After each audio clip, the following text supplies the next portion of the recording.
তো বন্ধুরা, এই যে তোমার ছোট বোনকে স্কুলে ছেড়ে আসলাম, আর এদিকে নিয়ে এসেছি সবজি বাজার কিছুটা আর ঠাকুরের ফুল কিনে নিয়ে এসেছি। আর এদিকে আমার মা শুয়ে শুয়ে টিভি দেখছে। আর কিনে এনেছি ইডলি। তো মাকে সকালবেলায় স্কুল যেহেতু টিফিন করে দিইনি, তার জন্য একটু ইডলি কিনে নিয়ে আসলাম, যেহেতু মেয়েকে টিফিন ভাত সব খাইয়ে পাঠাতে হয়। তো বন্ধুরা, এই যে বেড়ে নেবো টিফিন। বন্ধুরা, ইডলিটা আমার বাড়া হয়ে গেছে। তো এটা হচ্ছে মায়ের জন্য বেড়েছি, আর এটা হচ্ছে আমার জন্য বেড়েছি। তো বড় মেয়ে বলছে মা এখন খাবো না, একটু পরে খাবো। তো চলো বন্ধুরা, মাকে দিয়ে দেবো আর আমিও নিয়ে নেবো, তাড়াতাড়ি খেয়ে আবার রান্নার দিকে ঝটপট করে যাব। এই দুটো দিয়েছি ইডলি, তাতেই বলছে আমি খেতে পারবো না, চিন্তা করুন। তো এখনও 11টা বাজেনি। তো একটু দেরি হয়ে গেল টিফিন করতে করতে, যেহেতু ছোটো মেয়েকে স্কুলে ছাড়তে গেলাম বন্ধুরা। তো মা বলছে তুই আয়, তারপরে খাবো। তা আমি এই যে মাকে দিয়ে দিয়েছি। ভালো খেতে,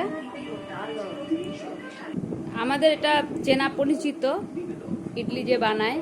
তো তোমার জামাইয়ের দোকানে মাল খায়, ঘরোয়া ইডলি মানে বিক্রি করে, খুব ভালো বানায়, খারাপ বানায় না। তো আমি যেহেতু মেয়েকে ছাড়তে গেছিলাম স্কুল থেকে, আসার সময় নিয়ে এসেছি। নাহলে যদি ফোন করে বলা হতো, যে আমার বড়মশাই যদি বলে দিত যে ইডলি দিয়ে যাবি, বাড়িতে পৌঁছে দেয়। তো আমাদের তো সবাইকে খুব ভালোবাসে, বেশি করে আমার বড়মশাইকে প্রচুর ভালোবাসে।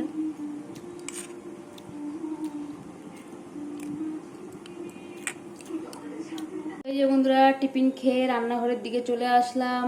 তো এদিকে ভাত বসিয়ে দিয়েছি। তো আমার মা বলছে মনা, আমি সেই স্কুলে যাওয়ার সময় মাকে একটু চা বিস্কুট খাইয়ে গেছিলাম। তো মা বলছে মনা আর একটু চা কর, খাবো। তো আমি একবারই সকালে চা খাই। তো কোনো কুটুম কি কেউ আসলে পরে তো চা বানালে আমিও একটু খাই। তো নিজে একা চা বানিয়ে খাই না, কিন্তু কারোর জন্য যদি দ্বিতীয়বার চা বানাই আমি একটু খাই। তো মায়ের জন্য একটু বানালাম, তো আমার জন্য একটু বানালাম। তো বন্ধুরা, চা খেয়ে রান্নার দিকে লেগে পড়বে। এদিকে ভাতটা বসিয়ে দিয়েছি। তো ভাতটা ফুটে গেলে বন্ধ করে, তো এই যে আমার জন্য একটু নিয়ে নিছি আর মায়ের জন্য। যে বন্ধুরা, দুপুরে রান্না হচ্ছে, কমপ্লিট হয়ে গেছে। তো গ্যাস ওভেনটা মুছে নিয়েছি। তো বন্ধুরা, কি কি রান্না করছি দেখাচ্ছি।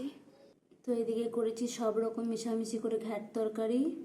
তো এদিকে আমার মেজো জায়ের দের জন্য একটুখানি বেড়ে রেখেছি। তো আমার মেজো জায়ের মেয়ে, তো ও খুব ঘ্যাট তরকারি খেতে ভালোবাসে আমার হাতের। তো তাদের জন্য একটুখানি উঠিয়ে রেখেছি। আর এদিকে হচ্ছে আমাদের, আর করেছি বেগুন ভাজা, আর করেছি মসুর ডাল, আর করেছি ভাত। তো নিচে আমার যাকে তরকারিটা দিতে যাব।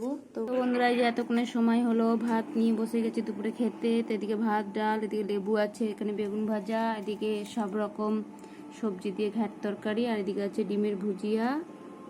আর তোমাদের ছোটো বোনও স্কুল থেকে চলে এসছে। তো আজকে আমার একটু দেরি হয়ে গেল খেতে।